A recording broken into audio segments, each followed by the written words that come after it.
What's going on, everybody? It is me, Quancredible, and today I'm going to be bringing you guys a video that I've been asked to talk about a couple times, and one that I've wanted to make for a while now, but it's going to have a bit of a twist to it.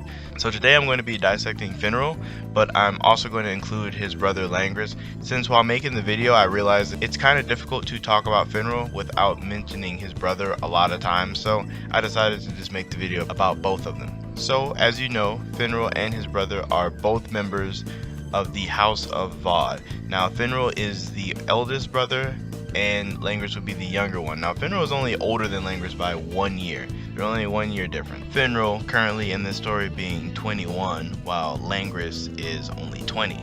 However, despite that, it appears that Langris got literally all of the talent in the family. Now, this was established from a very young age when both of their magic started to develop. As their family saw, Finral couldn't use any attack magic, he could only make portals, while Langris was able to use the full scope of the House of Vod's spatial magic.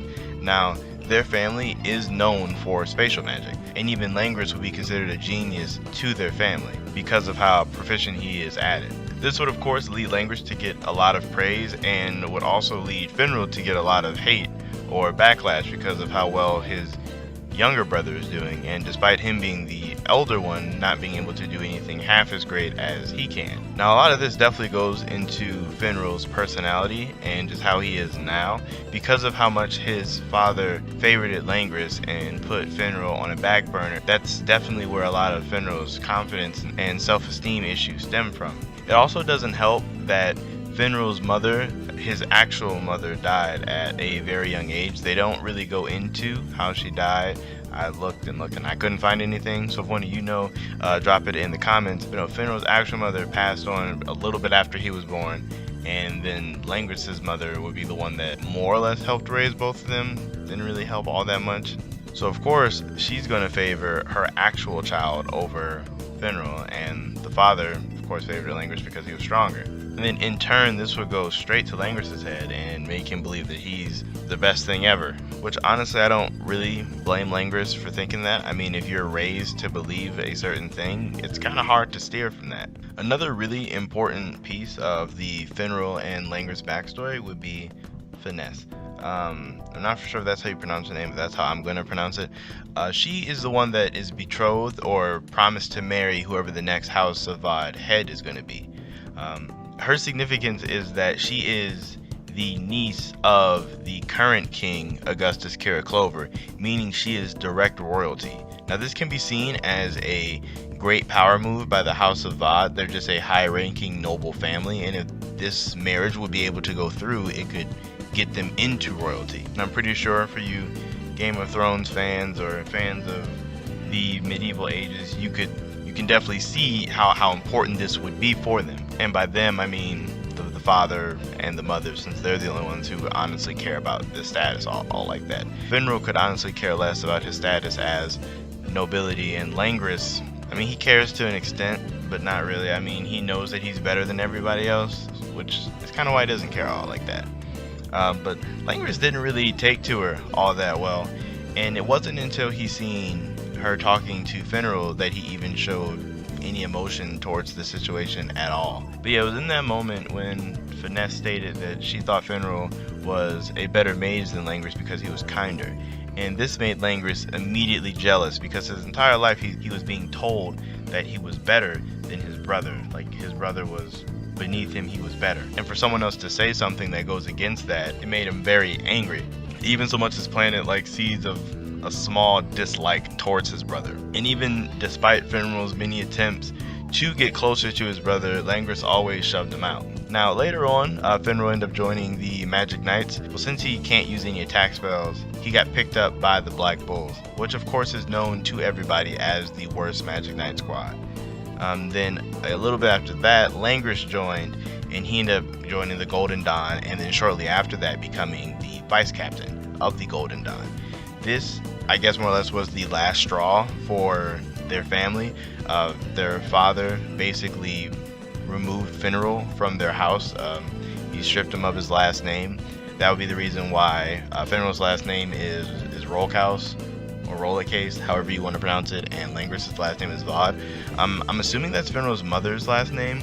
It isn't really confirmed if it is or it isn't, at least not in my findings. And for the most part, Finral kind of just has avoided his family up until the events of the main story, and even in the events of the main story, he doesn't really go towards his family at all, aside from when him and Langris fight. Now, as for magic, both of the brothers have the special House of Vod spatial magic. I kind of like to think of them as two sides of the spectrum of spatial magic. While Finral only has more of a defensive type of spatial magic, Langris has the full offense. Langris' spatial magic, he can literally wipe things from existence entirely.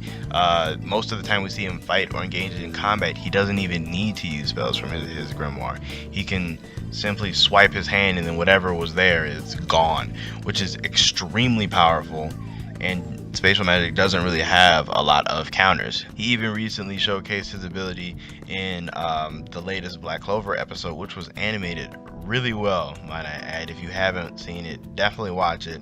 But yeah, he's even shown that he can make multiple small orbs of spatial magic that'll just erase the space of what they hit. And in barrage form, that's just insane. It's also important to note that Langris has a lot of mana. Now, when he fought against Asta and Zora in the crystal battle, he shot the same spell that he shot at Finral with the multiple orbs of spatial magic, and it hit Zora. And then Zora, with his trap magic, bounced it back at double the strength. He was still able to pump out a spell that was stronger than double the attack of his own spell. So Langris definitely has a lot of ability and potential here to be really, really powerful in terms of how strong his spatial magic is. But then again, like I said, at the same time, it's strictly offensive, so he can only attack with it. There's not really much you can do to help people or do much in a team fight. Whereas Finral, he can't attack anybody, but his magic excels at helping people. He can make portals to anywhere that he's been or anywhere that he has seen or can see. Of course, the magic used for the spell will be relative to how far it is. Now, if he was going to make a portal literally right next to him, that probably takes next to no mana. But if you wanted to, say, teleport back to his house, that would probably take a lot of mana. I also think one interesting thing about Finral's magic is that he doesn't necessarily have to directly see the place. Like, take during the fight between Langris and Finral, the glass magic user, I think his name's Haman or Haman, he used his glass magic to reflect around different images of the battlefield until he could see where the enemy's crystal was. And then showing this reflection to Finral was able to make a portal to that place. Even though he didn't physically see it, he's seen a reflection of it in a space that he was kind of in. So I think that that's kind of cool that Finral can still make portals even if he can't directly see the place or hasn't technically been there. Another thing is that I know it's filler because it didn't actually happen in the manga, but if this is true, then Finral could be the next level of overpowered. The Black Bulls were having a eating contest, and Finral was stashing all of his food in Luck's stomach using spatial magic, meaning that him and Luck were right next to each other, and he literally opened a portal to Luck's stomach. Now, if Finral could actually harness that in a fight, that would be extremely broken. Like, if he can open portals inside of people, he could technically just pull everyone's hearts out, and that would make his magic extremely offensive. But Finral's a nice guy, so I don't see him doing that. That was just something I wanted to bring up that I thought was funny. But a cool thing about Finral is, even though overall Langris is more than likely stronger than Finral, Finral's spatial magic is still able to clash with Langris' magic. Granted, it is true that spatial magic, if they meet, will collide and cancel each other out, but I do think it's also important to note that they do have to at least be relative in strength, meaning that Finral's spatial magic has to be at least somewhat similar to the strength of Langris' spatial magic, which I think is pretty neat. Moving forward in the story though, I definitely think the relationship between Finral and his brother will improve. I don't necessarily think that it'll be the ideal older brother, younger brother relationship, but like I said, I do think it'll be better. I do think after Langris kind of snaps out of the whole elf thing, he'll kind of come back to his senses and, you know, more or less apologize for how he just kind of is towards his brother. Finral being a nice guy, he'll totally accept the apology. However, I do think Langris will kind of still be a jerk a little bit, but I don't think he'll be a full-on jerk.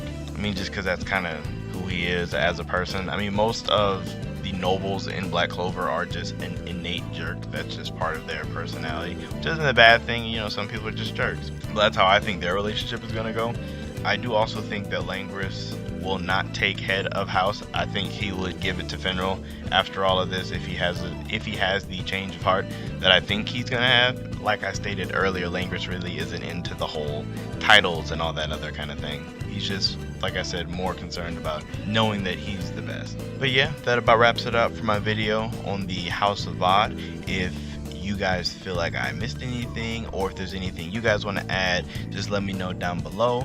Let me know who you guys think I should dissect next. I was thinking about doing Raya from the Midnight Sun. If you guys have any other suggestions, just let me know. Like and sub if you enjoyed the vid.